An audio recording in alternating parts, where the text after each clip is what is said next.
Who's live? Are we live on all three devices? We are live on Instagram, we are live on Facebook, and we are live on Grant Cardone's YouTube channel. And I am Derek Simons, and I am with the Cardone Group, and we are excited to have you for another edition of Automotive Fridays. Thank you for joining us as we prepare for the weekend. And today, we're going to talk about technology-assisted selling. We're going to talk about what happens with that. We're going to talk about why using a computer-generated worksheet with full disclosure is helpful in presenting figures to customers and helping you negotiate through that transaction and get to a sale. And ultimately, what I want to help you do is I want to help you figure out a way you can maximize your dollars. So once again, I am Derek. I am with the Cardone Group. We are here in Orlando, Florida. We are your automotive retail experts, and I'm live right now talking about technology-assisted selling. So let's just talk kind of big picture before I get into this. Let's talk about negotiations. When you look at negotiations, there are traditionally three main ways that car dealers negotiate. The first is trade difference. That's where we tell them, hey, look, we'll trade with you for $10,000 in your car plus, right? Plus all the fees. Second is some variant of a four-square. Doesn't typically have full disclosure. Usually you're going to run into something where the negotiations try and hide some element of the transaction, not because they're trying to be dishonest, but because they're trying to make it very simple when they make that presentation. So you have some element of a down payment and a monthly payment. Maybe you won't have full disclosure on price. Maybe you won't have rate and term. Maybe you won't have the trade value. You'll just have a payment, right? Don't know. But usually that variation of the four-square with a price and a trade and a down payment and a monthly payment is very common in the business. And then we get to the computer-generated worksheets. So a little history lesson. Back in 2001, we, the Cardone Group, we brought ePencil to the market. Very first one that was sold was at NADA of 2001. We came up with this whole idea that if we could control the experience in the negotiations through technology, that we can make it easier for the customer and the salesperson. If we can make it easier for the customer and the salesperson, guess what happens? It's easier for all of us. We're going to sell more cars. We're going to make more money. Everybody's going to be happy. Customers are going to be very satisfied. So that was the whole concept behind ePencil. Make it easy, right? Let's get full disclosure, because back then, that's when we first started to deal with these attorney generals that were being very conscientious of how people were negotiating. In fact, there's a couple of lawsuits that happened in the late 90s that cost multiple millions of dollars for the way that people were negotiating. Now, I'm not an attorney. I don't play one on TV. I didn't stay to All Day and Express last night. Here's the only thing I know. If we use full disclosure and we do it properly, it puts us in a position that we don't have to worry about what's happening with our customers or with the way that we are presenting ourselves as an entity, right, as a business entity. So when we look at ePencil and what ePencil does, it's very simple.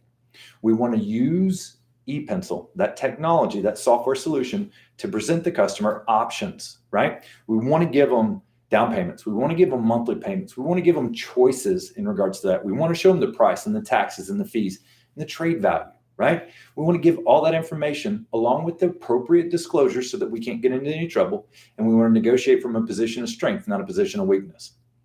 Anytime you don't tell someone something, what's it very logical that they're going to do? They're going to ask you about it. And I cannot overemphasize this. How many times I've seen in sales where the salesperson walks out and goes, hey, we'll trade with you for $10,000 plus. And the customer goes, well, what are you selling me the car for? Well, we're selling it to you for $10,000 in your car. Well, what are you giving me for my trade? Well, we're trading with you for $10,000 plus, right? And it works, and some people can be successful with it, but it's not consistent, and it can get you into trouble. So what we want to do is just make it easier. We want to make it easy to get through there. And it just goes back to what I was just saying, though. Whatever you don't tell somebody is what they ask. How many times have you presented a payment with no term, and what's the first thing the customer say? Well, what's the term, right? Well, it doesn't matter what the term is as long as the payment's agreeable. Those are not ways that we want to approach this. Let's make this easy. Look, I use the analogy all the time. I don't like to admit it, but I have been known to eat at McDonald's. It's probably not the healthiest thing, but when you live on the road, there are times when you need some food and that McDonald's is open and you just slide right up to the drive-thru, right? When you pull up to the drive-thru and you're looking at that menu board, what do they say? What does the person at the drive-thru say? They don't say, what can I get you, right? They say, hey, would you like to try one of our value combos or whatever it's say, right? They're leading you to that value menu, right? And so when you look at it, you're like, well, I wasn't really that hungry, but boy, that value menu, that double cheeseburger with fries and a Coke looks really good. Yeah, I'll take that. I'll have a double cheeseburger value meal. And then they're like, okay, what size do you want? Regular or medium or large, right? And what you don't realize is that medium is a large and large is a bucket, right? And you're like, well, I am kind of thirsty. I talk all the time at work. So, hey, give me that large. And then you slide up to the window. They're going to take you to the finance office now. And they say, hey, by the way, we got a special 2 apple pies for $1. You want one of those? And you're like, oh, why not? I'm going to take it back to Grant because he's my manager and I'm working late tonight. Maybe I'll give him an apple pie and he'll let me cut out a few minutes early, right? So when we look at this, they just used a menu presentation on you. That menu board, right, with those combos, those extra value combos or whatever they call it, that's a menu. That's a presentation. And they used the illusion of choice to get you deeper into the process in a more profitable position for them. What's their only goal there? It's to maximize dollars per ticket, right? What's our goal when we're negotiating? To close a deal. So that illusion of choice that you as a consumer have because you have those options allow them to maximize the dollars that they're trying to get on that per ticket basis. What we need to do with our negotiations when we're making that presentation is we need to give the customer choices. Look, don't be afraid of choices, okay? Full disclosure, man, it works.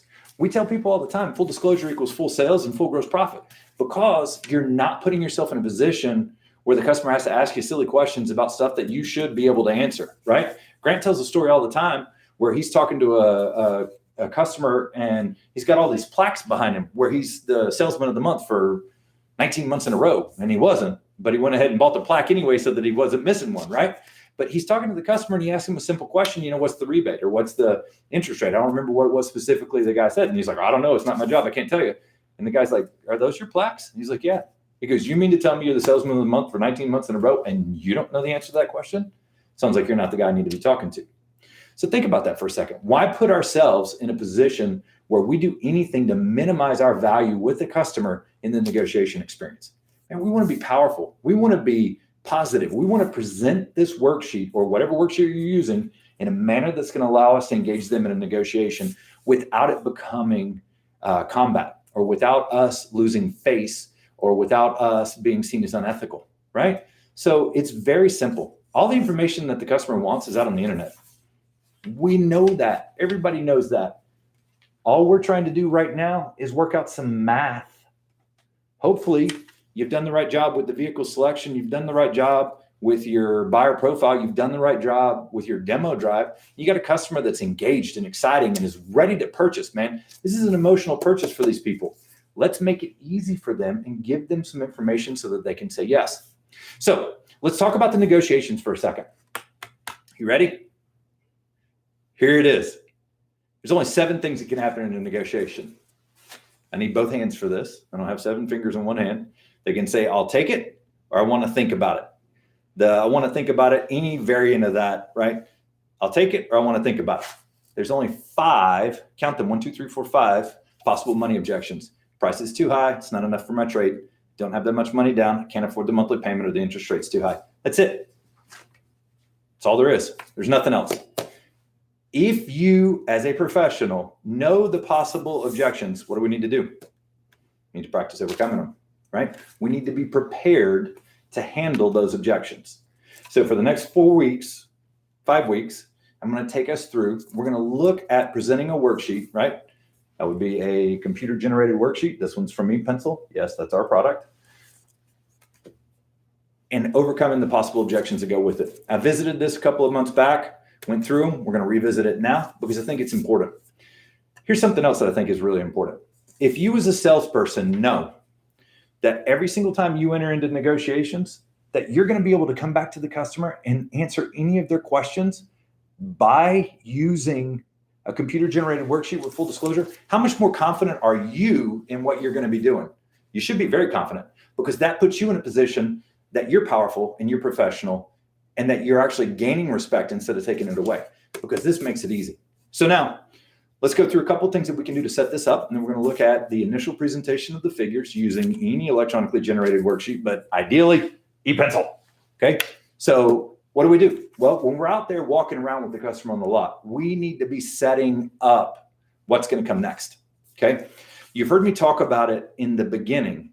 I'm not afraid to tell a customer what's going to happen in the sales process. Okay. The analogy I always use is like going to the dentist. The dentist tells you what they're going to do every step of the way.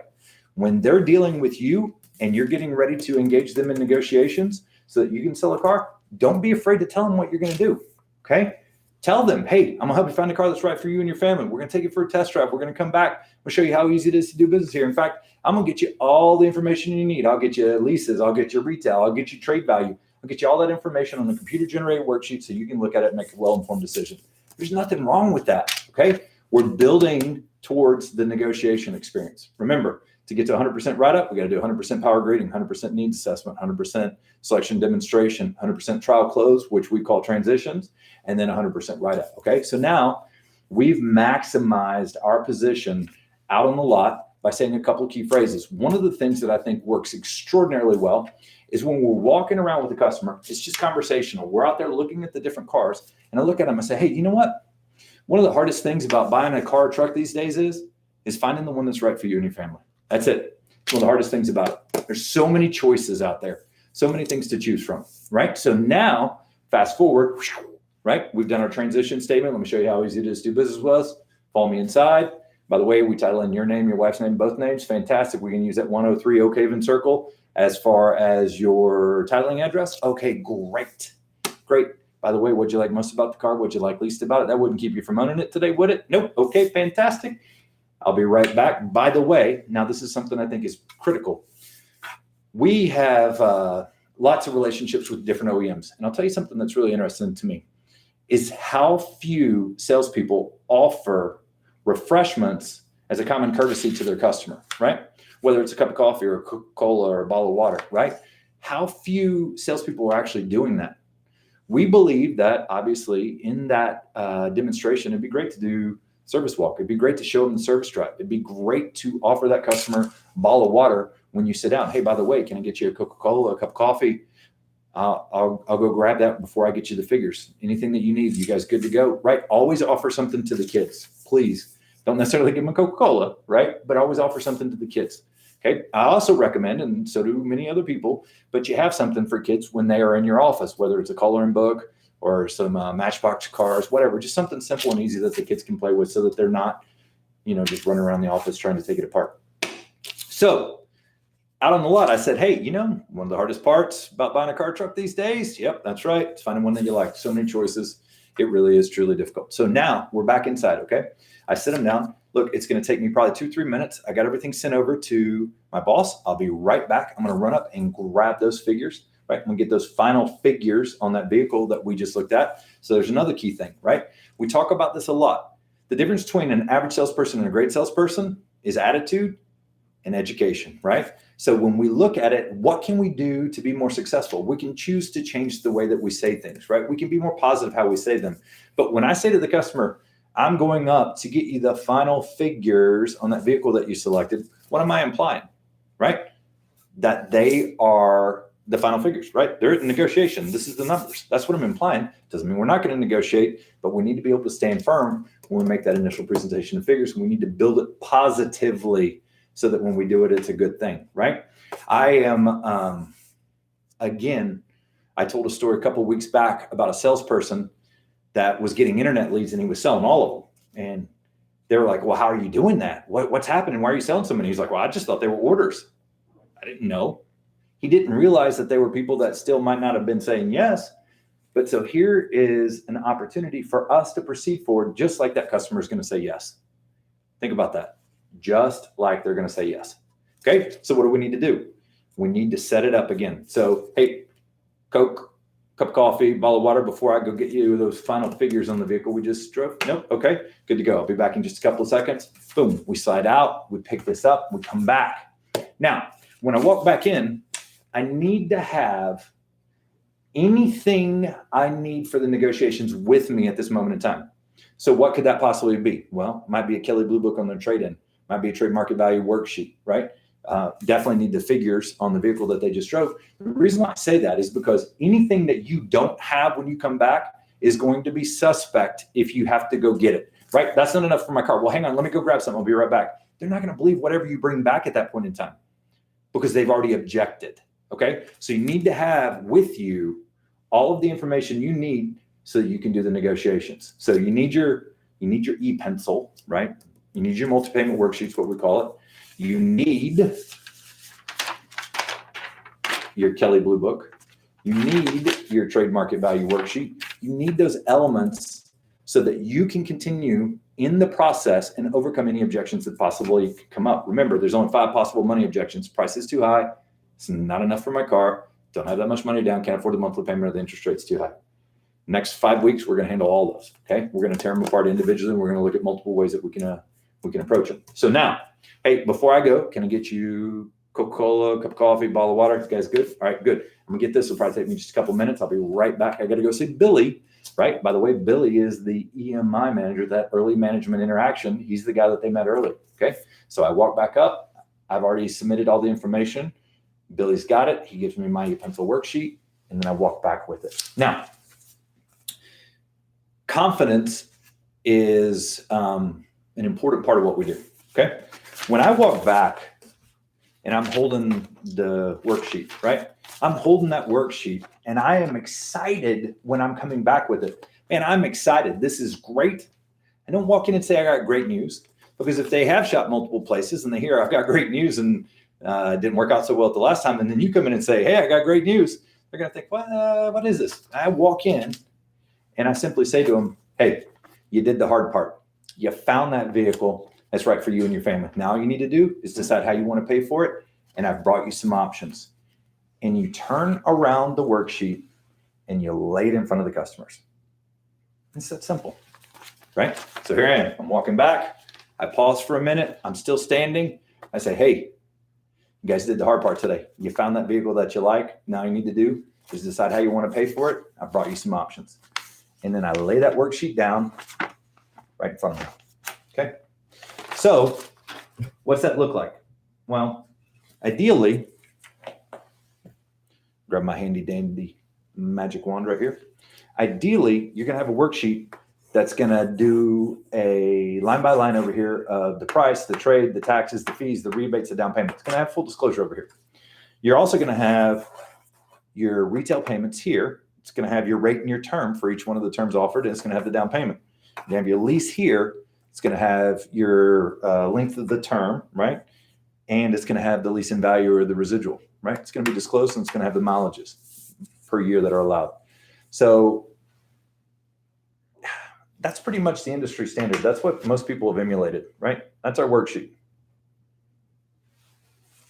We've kicked butt with that for 17 years. Okay. It's simple. It's to the point. We did a lot of focus group testing before we brought this out to see how to maximize what we could do with this worksheet. But we need to make a consistent presentation.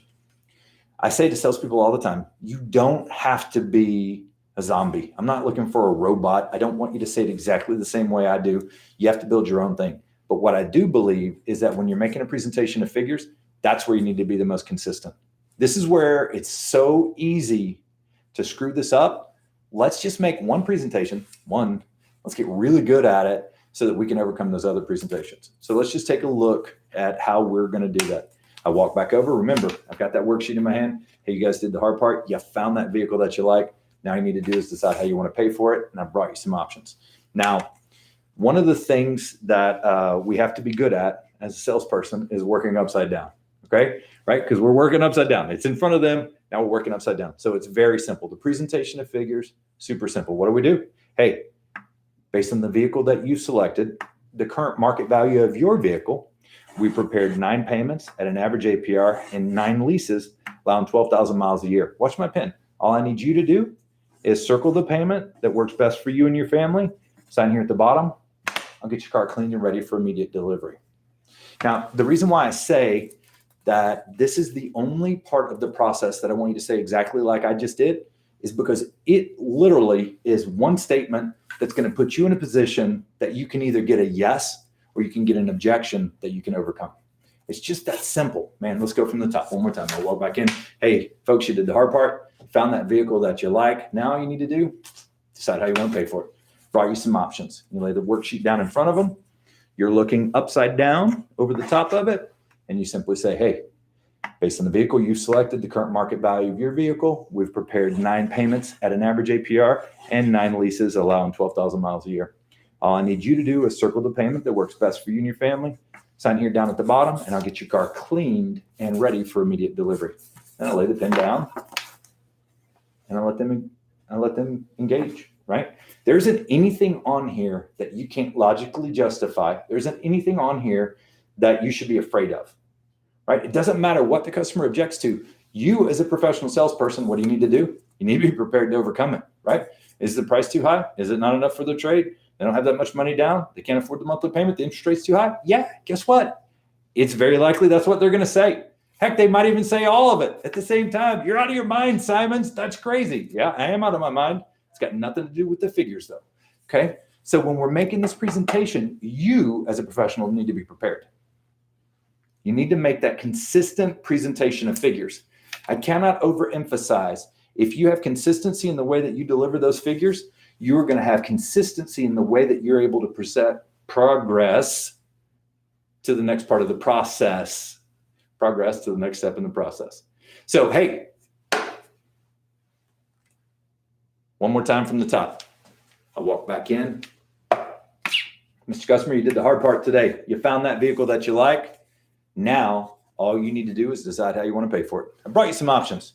Based on the vehicle you selected, the current market value of your vehicle, we prepared 9 payments at an average APR and 9 leases on 12,000 miles a year. All you need to do, circle the payment that works best for you and your family. Sign here at the bottom. I'll get your car cleaned and ready for immediate delivery. Lay the pen down. I'll let them engage it, and I'll let them explore where they want to go next. Okay? It's a possibility. They might say, yeah, I'll take it. In fact, between 15 and 20% of people make an offer to purchase or say yes to some combination of the terms that are on this first piece of paper. Just like that. 1 in 5, 1 in 6. I'll take those odds all day long. The rest of the people, when they object, hey, guess what? You're going to have to come back for the next 5 weeks because we're going to handle each week another one of the objections. So ePencil, man, you know what? It's still the industry leader. I joke about this all the time, but I tell people, you want to desk deals, you want to be professional? Well, it's 3 clicks and a print to get that worksheet right there. That's right, 3 clicks and a print. We still have reporting that is at the top of its game, and we'll help your dealership maximize your volume and your gross profit and your customer satisfaction, all through using ePencil. So I don't care what system you're using. If you've got a computer-generated worksheet, get committed to it.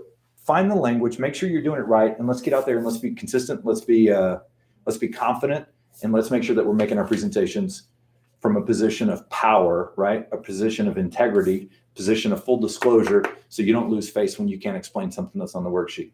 My name's Derek Simons. We are the Cardone Group. Hey, 10xyourprofits.com, CardoneInstitute.com. Hit our website. There's a link in there that takes you directly to the ePencil page.